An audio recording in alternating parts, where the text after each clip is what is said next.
from one review straight to another. I've literally just walked off Turkish Airlines flight from Istanbul. If you haven't seen that video, I'll put the link below. Definitely worth checking out.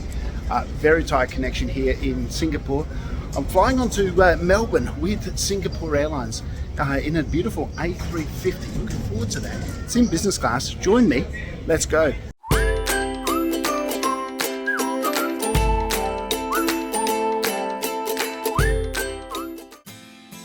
My very first flight when Australia's borders reopened was with Singapore Airlines, and I came through Changi.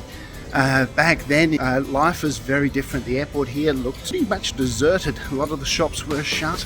Now, it's just great to see everything's open. This place is buzzing again. Are you thinking what I'm thinking, B1? I think I am B2. I think only Australians will get that. That did appear on a video that I did here with my wife. Singapore Airlines first class suites on the A380. That was an incredible video, incredible flight. Look at the video, it was an incredible flight. I'll put the link below. Definitely worth checking out. We are boarding.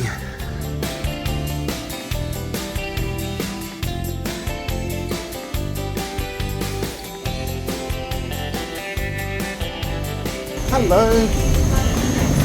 Thank you. That's right. What is it? Touch the plane.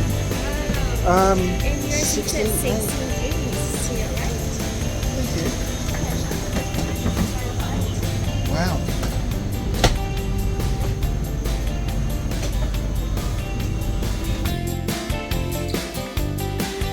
So in all the rush, it turns out that I'm the first business class passenger to board, and the cabin is still empty. The lights are on, so I'm getting a really good view on what it is, on what this cabin looks like. First impressions, wow, these seats are incredibly wide. The cabin is laid out in a 1-2-1 configuration, so all passengers have direct aisle access. Where Singapore Airlines differs from most is that the seats are not staggered. You sit directly behind the person in front of you, and this is one of the reasons why these seats are so wide. Glass of Bellini, champagne or orange juice. So as I'm filming, the drinks have arrived. Bubbles, really, it's the only way to start a flight. Cheers. Which I told? Yes, please. Thank you. These seats are incredibly wide. Look how much space I've got here. There's a big pillow next to me. Still more space on this side.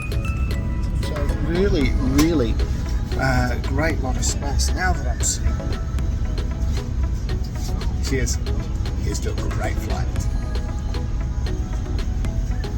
In addition to being very comfortable to sit in, these seats had all the mod cons you'd expect, including lots of storage space.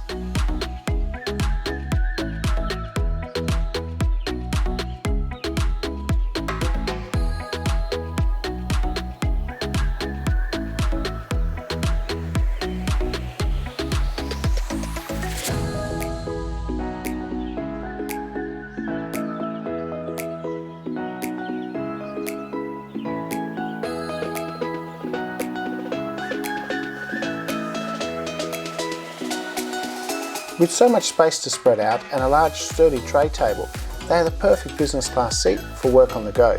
The tray table even has a height adjustment. Sadly though, these seats do have one major flaw in bed mode, but more on that later in the video, because now it's time to fasten our seatbelts and take to the skies.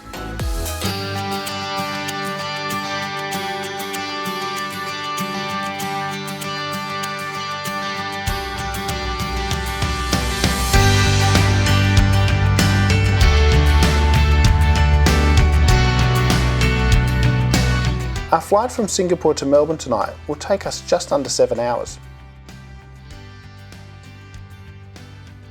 Shortly after takeoff, a drink was served from the bar. This Japanese single malt hit the spot. It was accompanied by a canapé of chicken satay to start the dinner service.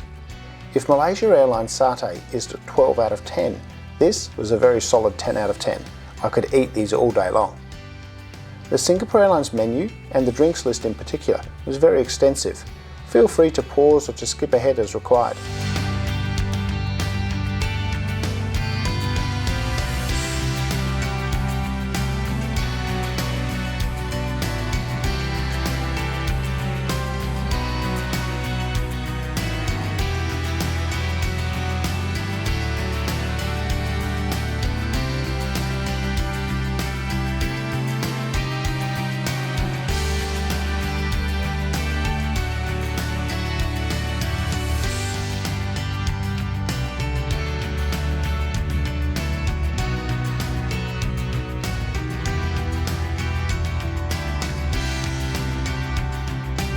In addition to the range on board, Singapore Airlines also offers their business and first class passengers the ability to pre-order from a large range of dishes through their Book the Cook service. There is no tray service on Singapore Airlines long-haul business class. Instead, courses are served individually on Narumi fine-bone china. For entree, I had the smoked salmon with mango salsa, which was delicious. Equally delicious was the garlic bread. For mains, I went with the beef rendang, which was full of flavour. Then the dessert trolley arrived. Cheese. The fruits, banana cheesecake, as well as the vendetta ice cream. You know what? It looks lovely, but I've got to sleep. Many other passengers went straight to sleep after takeoff, selecting to have a lighter meal before arrival in Melbourne. The crew make up your bed by folding down the seat back. This creates a very flat and comfortable bed, for your top half at least. There is heaps of width at your shoulders and nice bedding is provided. Unfortunately though, it seems that these beds have been designed for one-legged pirates. The space at your feet is very limited. I'll show you without the blanket so it's easier to see. It is almost impossible to sleep on your back or stomach with both legs stretched out. For reference, I'm 181 centimetres or a touch under 6 foot tall. The only real option is to sleep on your side. This does work well, but choose your seats carefully. If you sleep on your left, go for the A or F seats. If you sleep on your right side, the D and K seats are for you. All that said, I was exhausted and slept solidly for just over 3 hours. Singapore Airlines doesn't hand out amenity kits. Instead, various items are available on request. When I awoke, I started my day with some healthy rooibos tea. Any health benefits were of course immediately negated by the cookies. Now's a good time to show you the excellent Singapore Airlines entertainment system, Chris World. There are heaps of viewing and listening choices with something for every taste.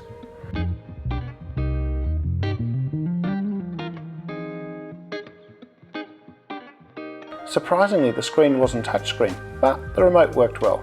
Wi-Fi is provided free of charge to all business class passengers. It is also free for economy passengers who are members of Singapore Airlines KrisFlyer program. The connectivity was good, and I found out that this aircraft's recent destinations had included Melbourne, Sydney, Frankfurt, KL, Japan and Amsterdam. As the cabin started waking up, the crew came around several times with trays of juices. Singapore Airlines have always been known for their excellent service. They just do it so well, and this crew was no exception. In addition to the juice, I gave my batteries a further charge with a final espresso before landing. Then, in the early morning light, we started our descent into Melbourne. This time-lapse of our landing shows two things. One, I should have tightened the GoPro mount, and two, the almost immediate impact of the weather outside on the windows. I'm not sure why, because it wasn't particularly hot or cold outside.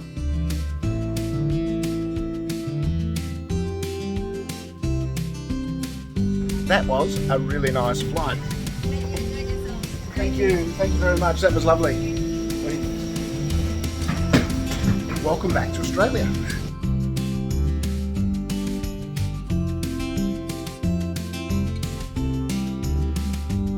That's it, made it through customs and now need to head upstairs for my domestic connection. Not too bad actually coming through. The whole passport control bit was easy. There was about a 15-20 minute delay, longer than it probably should have been for baggage, but then customs was really easy as well. All in all, a good experience. Happy to be back in Australia. Thanks for watching. If you enjoyed this video, give it a thumbs up, leave a comment, let me know your Singapore Airlines experience and whether you'd fly them based on this video. Thanks again for watching. Do also please check out my channel. There's a whole lot of other reviews, a lot more on the way, lots of stuff happening in the year ahead. If you haven't subscribed, please consider doing so. I'd really appreciate it. In the meantime, as always, happy travels.